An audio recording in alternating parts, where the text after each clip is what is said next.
अस्सलामुअलैकुम नाजरीन कराम, नई वीडियो में आपको खुश आमदीद कहते हैं। बहुत बड़ी ख़बर है।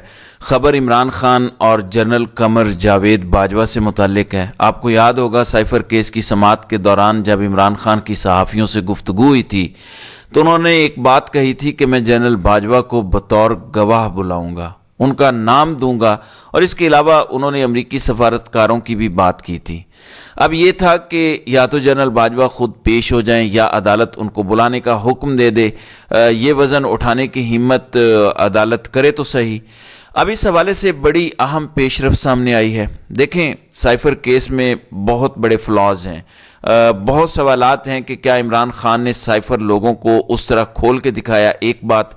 फिर दूसरी बात यह है कि उसका कौन सा मतन इमरान खान ने पढ़ा है। तीसरी बात यह है कि चालान के अंदर जिस बुनियाद पर आप इमरान खान को इतनी बड़ी सज़ा देना चाहते हैं उस चालान में साइफ़र कहाँ पे है। ये सारे फ्लॉज अपनी जगह पर मौजूद हैं, लेकिन अब जनरल बाजवा वाला कार्ड चलता हुआ दिखाई दे रहा है, क्योंकि इमरान खान अपनी हुकूमत ख़त्म होने के बाद मुसलसल जनरल बाजवा पर संगीन इल्ज़ामात लगाते रहे हैं अपनी हुकूमत गिराने के हवाले से। और वो उस दिन भी उन्होंने सहाफ़ियों से बात की कि वो जो साइफ़र आया था वो मेरे लिए नहीं था, वो तो शाह महमूद कुरैशी के हाथ ऐसे ही लग गया।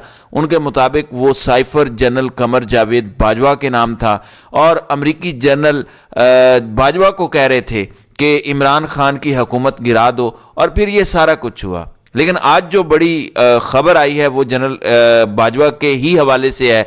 अंसार अब्बासी ने यह ख़बर ब्रेक की है। वो कहते हैं कि जनरल बाजवा ने इस हवाले से ये कहा है कि वो बतौर गवाह अदालत में पेश होने के लिए तैयार हैं।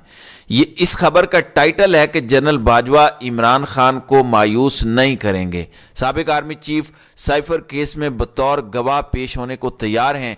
फौजी हुकाम से उनको इजाज़त लेनी पड़ेगी। नाज़रीन किराम, आप जानते हैं कि जनरल बाजवा इससे पहले भी इंटरव्यूज़ देते आए हैं। इवन इंटरव्यू वाले मामले पर भी इस्लामाबाद हाई कोर्ट में उनके मामलात चल रहे हैं। उसके बाद ये खबर आई थी कि उनको अपने इदारे की जानिब से कहा गया कि आपने रिटायरमेंट अब ले ली है, अब आप चुप करके बैठ जाएं, मज़ीद कंट्रोवर्सीज ना बनाएं। जिसके बाद जनरल बाजवा के इंटरव्यूज़ का सिलसिला रुक गया। कभी मंसूर अली खान, कभी शाहिद मेतला, कभी जावेद चौधरी, इन सब से वो इंटरव्यू करते रहे हैं। लेकिन अब अगर जनरल बाजवा ये कह रहे हैं कि वो बतौर गवाह पेश होने को तैयार हैं तो ये बहुत बड़ी एक इंटरेस्टिंग सूरत हाल होगी, क्योंकि इमरान खान के वकला सवाल कर सकेंगे। और पाकिस्तान में ये ट्रेंड नहीं है कि आर्मी चीफ बेशक रिटायर हो जाए वो अदालत में पेश हो। आपको जनरल परवेज़ मुशर्रफ वाला एपिसोड याद होगा। जनरल परवेज़ मुशर्रफ को रास्ते से ही इन्होंने मुल्क से बाहर भेज दिया था और जनरल बाजवा के खिलाफ कोई पाकिस्तान की अदालत कुछ भी नहीं कर पाई थी। बेशक उसने आइन तोड़ा, बेशक उसने जो कुछ पाकिस्तान के साथ किया, पाकिस्तान के लोगों के साथ किया, चंद अरब डॉलर्स के इवज़ जो कुछ किया गया वो सब आपके सामने है। लेकिन उसके बावजूद जनरल मुशर्रफ को ना पाकिस्तान का आइन कुछ कह सका, ना कानून कुछ कह सका, ना अदालतें कुछ कह सकी। तो पाकिस्तान में ऐसा ट्रेंड नहीं है कि कोई आर्मी चीफ पेश हो।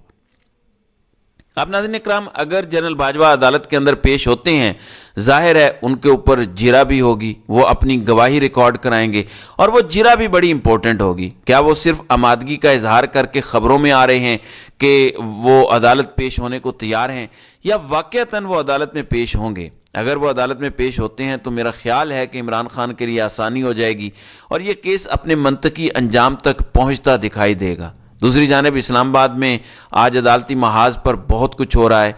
एक जानिब सिस्टम का और अदालतों का बहुत ही प्यारा लाडला नवाज शरीफ अब से कुछ देर बाद इस्लामाबाद हाई कोर्ट पहुंचेगा और इस्लामाबाद हाई कोर्ट के अंदर वो लाहौर जाती उम्रा से रवाना हो चुके हैं। नवाज शरीफ और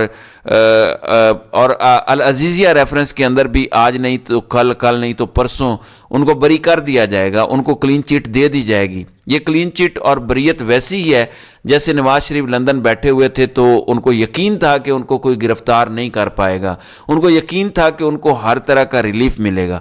अब भी उनको यकीन है कि इस्लामाबाद की अदालत, इस्लामाबाद की हाई कोर्ट बर वक्त इंसाफ करेगी, जल्द अज जल्द इंसाफ करेगी। और ऐसा भी नहीं होगा कि जस्टिस आमिर फारूक का 2 रुकनी बेंच केस सुन के कोई फैसला महफूज कर ले, कोई साल 2 साल तक फैसला सुनाने में लग जाए, जिस तरह इमरान खान का केस महफूज किया गया और 2 साल लग गए।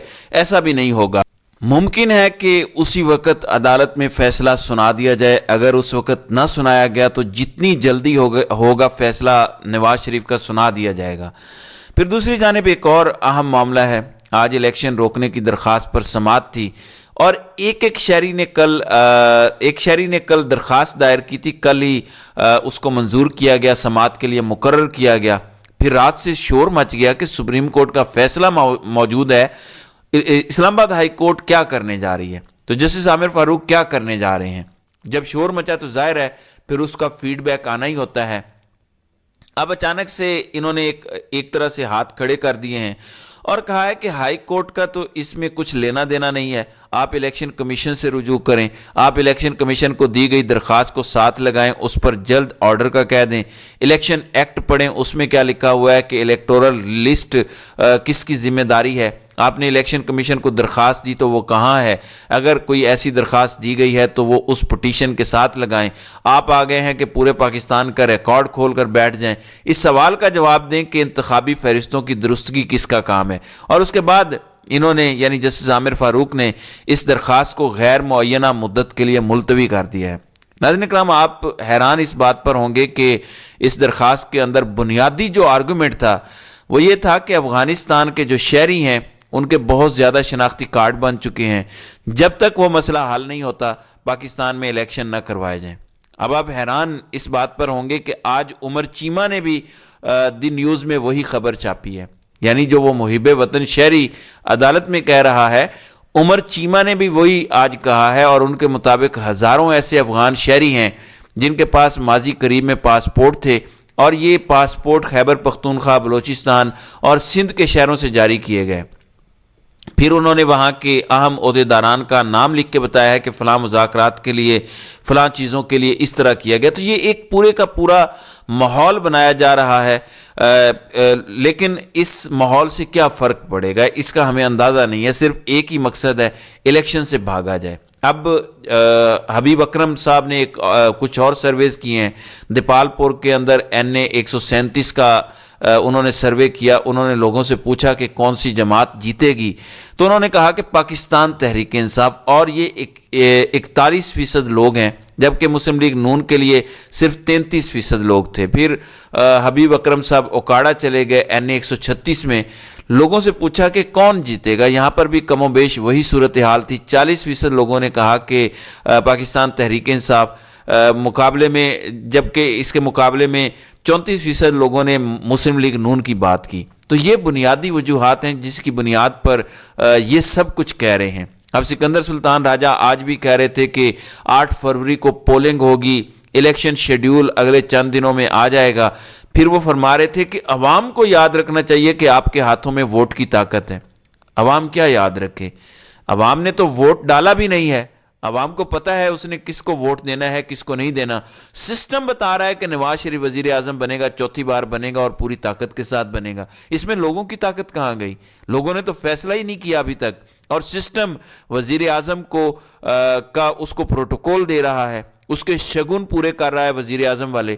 تو لوگوں کی حیثیت یعنی پاکستان میں جمہور اور دستور ہمیں دکھائی نہیں دیتے۔ پھر وہ کہتے ہیں کہ انتخابات کے حوالے سے بے بنیاد خبروں اور افواہوں پر یقین نہ کریں، شفاف اور پرامن انتخابات کے انعقاد کے لیے پوری طرح تیار اور پرعزم ہیں۔ عوام سے اپیل ہے کہ وہ انتخابی عمل میں بھرپور حصہ لیں۔ سر، عوام تو تب حصہ لیں گے جب ان کے لیے امیدوار ہوں گے۔ پہلے خدا کے واسطے سیاسی جماعتوں کو حصہ تو لینے دیں۔ تحریک انصاف کے ساتھ جو کچھ آپ کر رہے ہیں وہ تو کم از کم روکیں۔